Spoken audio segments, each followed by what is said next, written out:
Graça e paz da parte de Deus, nosso Pai, e do Senhor Jesus Cristo seja com todos vocês. Meus irmãos e irmãs, hoje trago um estudo da Palavra de Deus falando a respeito do óleo de unção.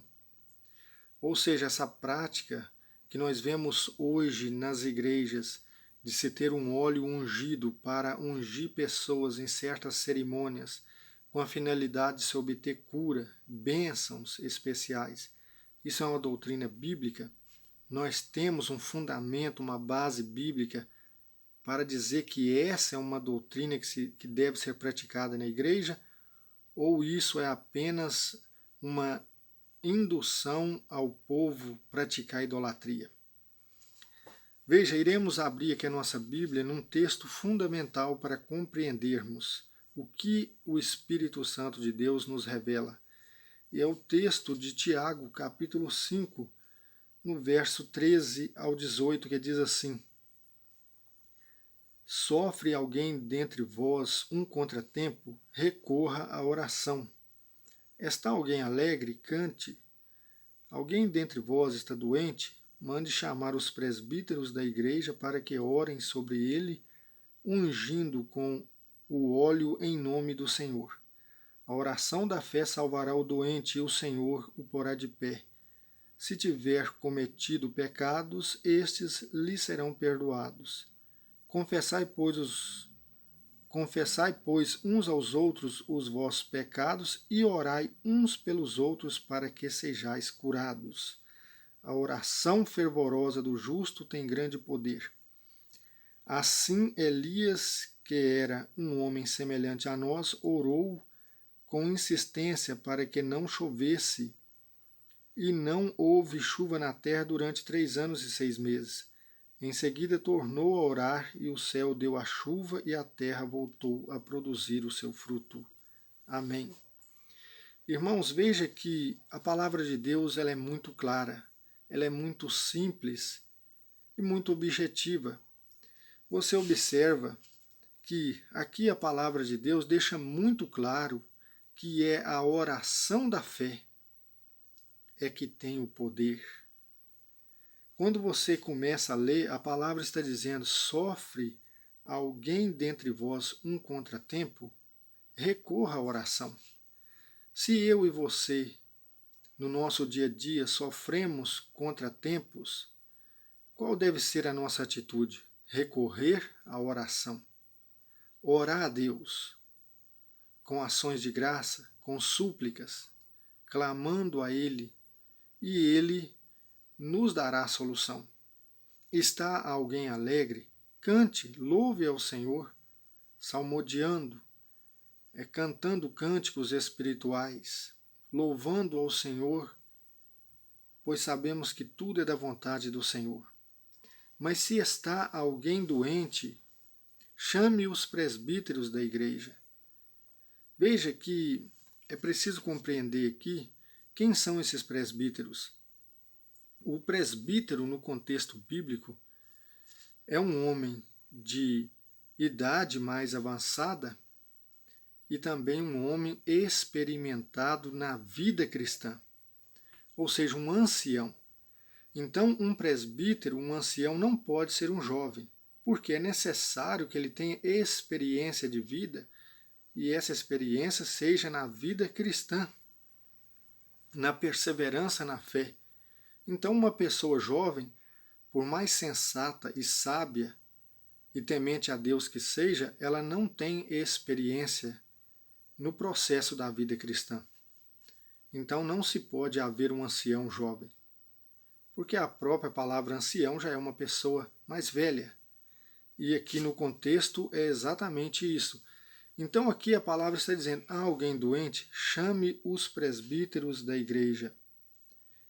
E veja que a palavra diz que orem sobre ele, ungindo com óleo em nome do Senhor. Ungindo com óleo em nome do Senhor.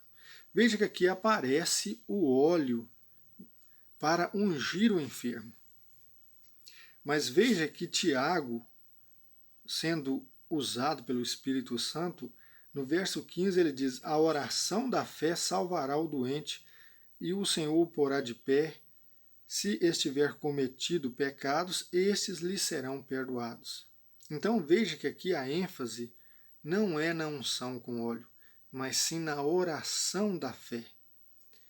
Esse texto é um texto base que a Igreja Católica usa para fazer-se a extrema unção.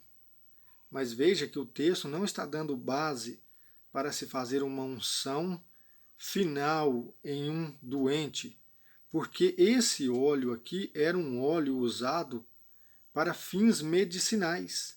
É como se você tiver com a dor de cabeça ou qualquer outro problema de coração, qualquer problema, você pega o remédio, bebe aquele remédio e ora ao Senhor, para que o Senhor te cure. Porque a oração da fé, o que significa fé? É você confiar em Deus, é saber que Deus tem o poder para fazer o impossível. Então, ter fé não é você confiar em si mesmo, que você é capaz, que você tem fé para remover montanha. Não, é confiar que Deus, Ele conhece as nossas fraquezas e que Ele faz muito mais do que aquilo que lhe pedimos. Então, no tempo antigo, era comum usar-se um óleo, um azeite, para ungir enfermos, porque naturalmente os enfermos tinham feridas, chagas. E o óleo ele é muito bom para tratar feridas. Principalmente esse óleo que era preparado com especiarias. E hoje muitos judeus ainda usam. Então você observa que o óleo, ele, segundo o contexto bíblico, ele é bom para purificar as feridas. E você vê em vários exemplos, né, na Bíblia. Por exemplo, é Lucas 10, 34, que quando você abre aqui a palavra em Lucas, capítulo 10, no verso 34, vamos abrir aqui. Veja o que diz aqui a palavra de Deus.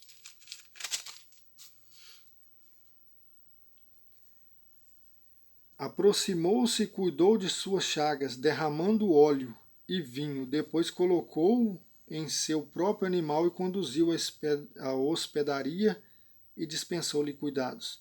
Veja, aqui é a parábola do bom samaritano. O que ele fez? Ele pegou ali o homem que estava ferido e, segundo diz aqui a palavra, cuidou de suas chagas. O que são chagas? São feridas. E como ele cuidou dessas chagas? Derramando óleo e vinho também, porque o vinho, tendo álcool, ele ajudava a esterilizar a ferida.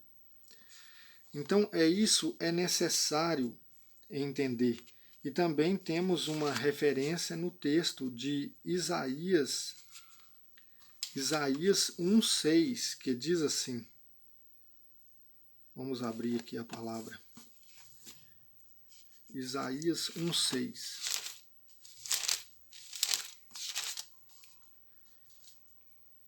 Desde a planta dos pés até a cabeça não há lugar são, tudo são contusões, machucaduras e chagas vivas, que não foram espremidas, não foram atadas nem cuidadas com óleo. Então veja que era um costume naquele tempo, se alguém tivesse como você viu, contusões, machucados, ungir com óleo, porque o óleo macia a ferida e purifica, e também se colocava vinho, como eu já disse. Então Tiago está dizendo aqui, está alguém doente, chame o presbítero, um homem cheio do Espírito Santo de Deus, um homem experimentado na fé que Deus colocou para conduzir a congregação, para ser um servo de Deus na congregação. Que ele ore, que ele unja as feridas, em nome do Senhor. E a oração da fé curará o enfermo. Veja que a oração, não há poder místico algum no óleo.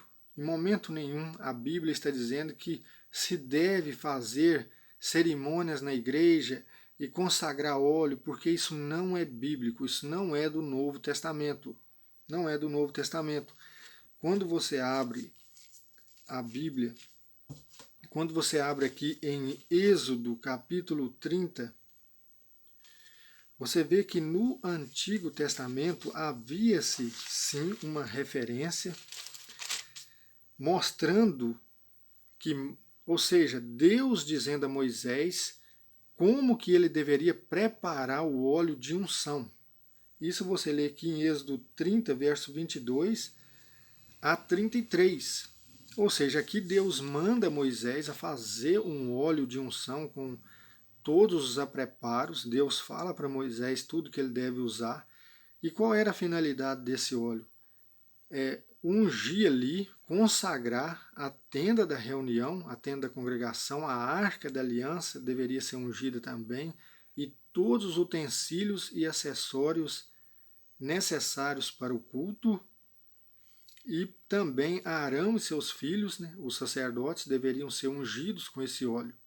Mas veja o que diz aqui o verso 32, falando sobre o óleo de unção. Não será derramado sobre o corpo de nenhum homem. E quanto à sua composição, é homem comum, né? Não ser derramado sobre nenhum homem comum, que não fosse um sacerdote.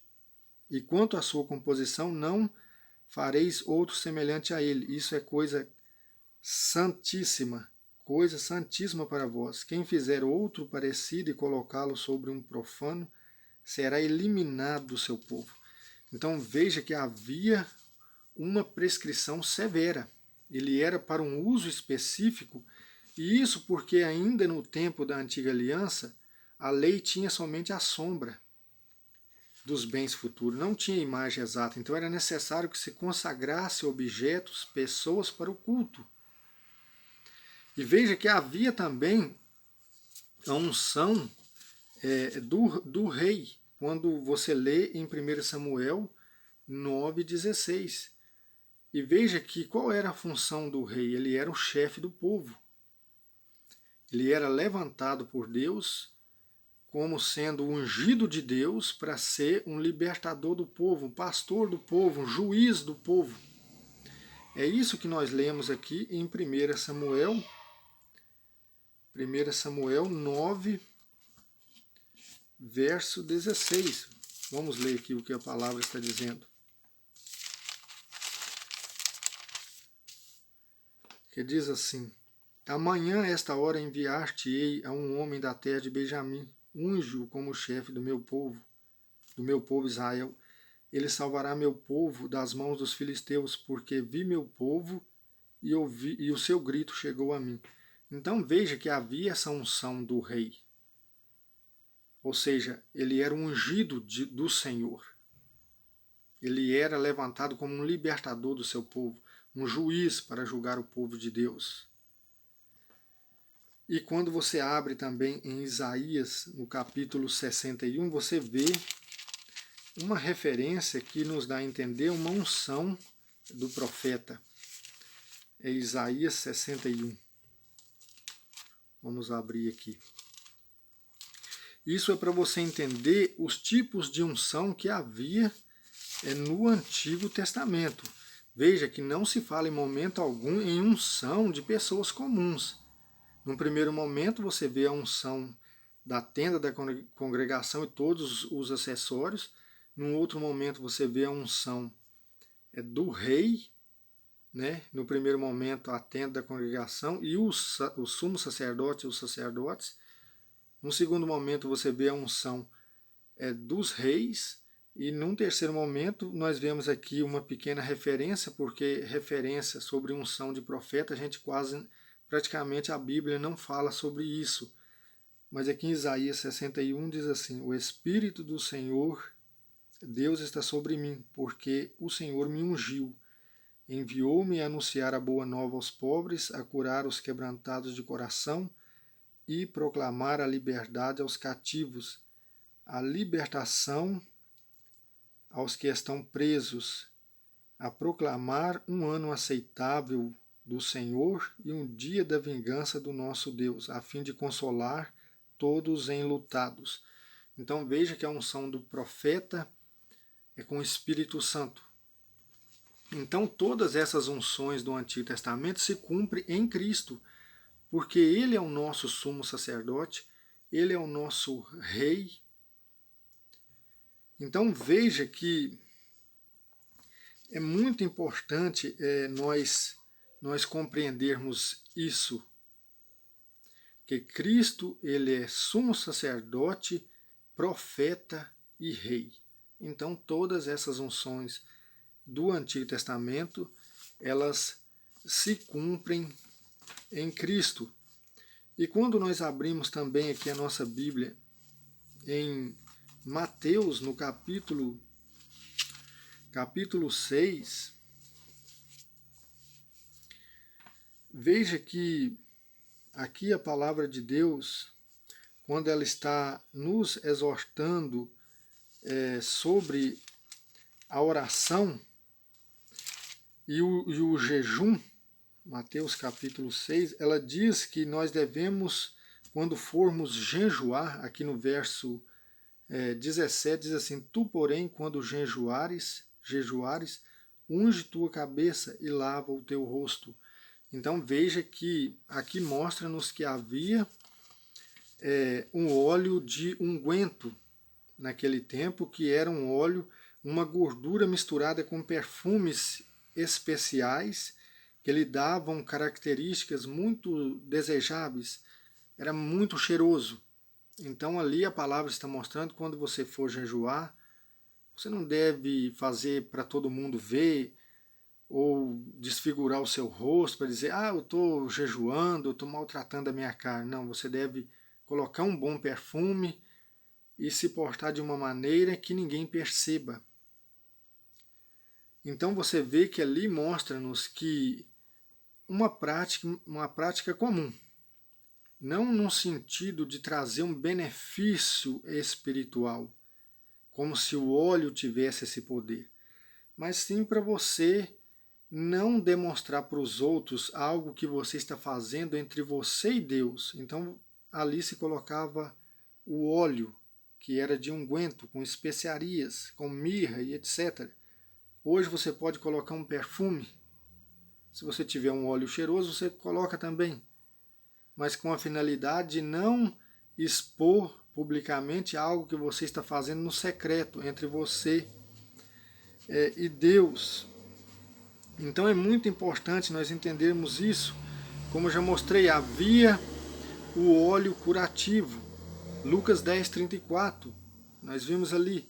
E havia também o óleo de unguento fúnebre, que era usado para o embalsamento ali do morto.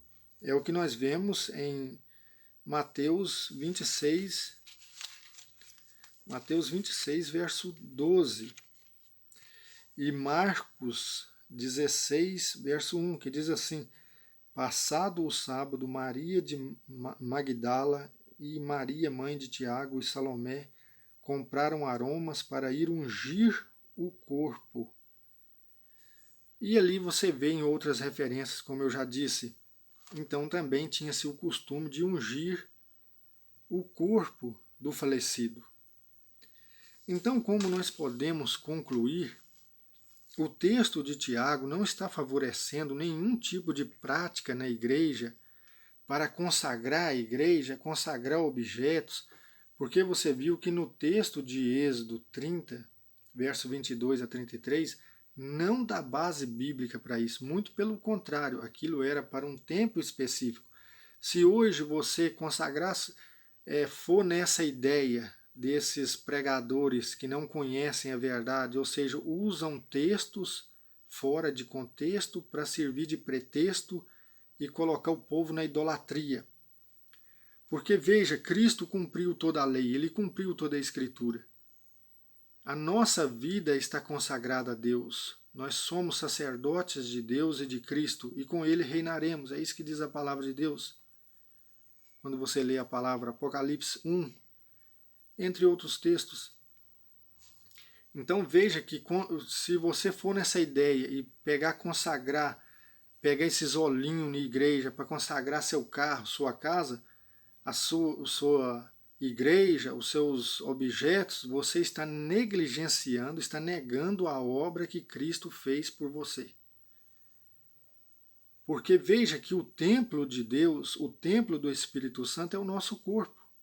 1 Coríntios capítulo 6. 1 Coríntios capítulo 3, versos 16 e 17. Ali a palavra diz claramente que o templo do Espírito Santo é o nosso corpo. E o nosso corpo está consagrado a Deus, nós que servimos a Cristo. Então veja que não há necessidade alguma, porque a Bíblia não ensina que se deve ungir uma pessoa quando ele é ordenado a ser um presbítero, ou um pastor, ou um evangelista, porque você observa que Atos capítulo 6, Atos 13, verso 2 a 3, e entre outros textos, você vê que era ministrada a imposição das mãos, e nunca se usou óleo, como se usava no Antigo Testamento. Porque agora os crentes recebem o Espírito Santo de Deus, como em Isaías 61. A Igreja Católica tem o costume de ungir as pessoas, os jovens, na crisma. Veja que isso também não tem base bíblica. E é importante nós lembrarmos que nós recebemos o Espírito Santo através da graça de Deus, quando cremos na palavra de Deus, e não porque somos ungidos com óleo. Quando você lê Atos capítulo 19, verso 5, Paulo diz ali aqueles 12 homens: recebeste o Espírito Santo quando crestes? Quando abraçastes a fé? Então não é quando é ungido. Então veja que muitos têm base bíblica, mas essa base não condiz com a realidade da palavra de Deus, aquilo que a palavra de Deus está nos ensinando de fato. E quando nós continuamos a leitura aqui de Tiago, no capítulo 5, veja que aqui a palavra diz assim, falando sobre Elias, que Elias era um homem semelhante a nós, ou seja, um homem sujeito a fraquezas, a paixões, mas ele orou incessantemente ao Senhor, e o Senhor ouviu a oração dele. E o céu fechou e não houve chuva por 3 anos e 6 meses. Depois ele orou de novo e o céu se abriu e houve chuva de novo na terra. Então veja que aqui a palavra de Deus está nos exortando à oração, a termos confiança em Deus. Se estamos com contratempo, devemos orar. Se estamos alegres, devemos louvar. Se há alguém doente, chame um presbítero, que ele ore, que ele unja, se for o caso. Se tiver de dar uma dipirona, dá uma dipirona e ora em nome do Senhor. Se tiver de beber um comprimido, bebe esse comprimido e ora em nome do Senhor, e o Senhor, ele dará a cura, porque é importante nós entendermos aqui que há 2 palavras para ungir na Bíblia. Quando se trata de uma unção para ungir um sacerdote, ou o próprio Cristo foi ungido, é a palavra Kyrio, que a Igreja Católica se traduz crisma. Todas as 2 palavras estão corretas. Esta palavra Kyrio, eu não sei se estou pronunciando correto, mas eu não sei falar grego, mas essa palavra é um termo sagrado e religioso para se referir à unção sagrada. E a palavra que aparece aqui em Marcos, no texto de Marcos ela aparece, mas também aqui no texto de Tiago capítulo 5, é a palavra aleipo, que é um termo usado, um termo mundano para se referir à unção comum, para um tratamento, para a unção de uma ferida. Não é que é pecado, não é isso que a palavra está dizendo, mas ela é usada, quando você abre o texto de Tiago aqui no grego, você vai encontrar essa palavra, aleipo, que significa uma unção comum, para ungir um enfermo, num tratamento, e não é uma unção sagrada, não é para uma unção sagrada, é o que nós vemos aqui no texto nós temos também uma referência no texto de Marcos, capítulo 6, verso 13, que diz assim: A missão dos 12 diz: e expulsavam muitos demônios e curavam enfermos, ungindo com óleo. Essa palavra ungir aqui é a palavra aleipos, que é para unção comum. Então você vê claramente que há uma distinção quando se trata de uma unção sagrada, e nós só vamos vê-la em situações específicas, quando Cristo é ungido, etc.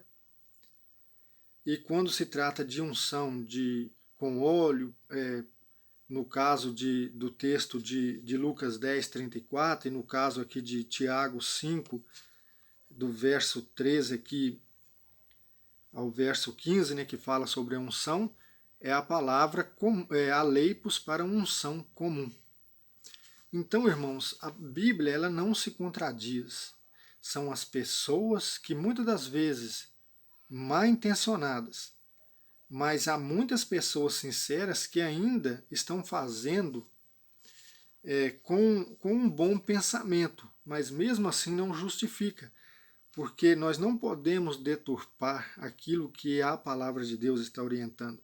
E você vê que aqui é um ensinamento muito sublime para a nossa salvação. Então devemos confiar em Deus e orar a Deus e confessar os nossos pecados, ou seja, através da oração.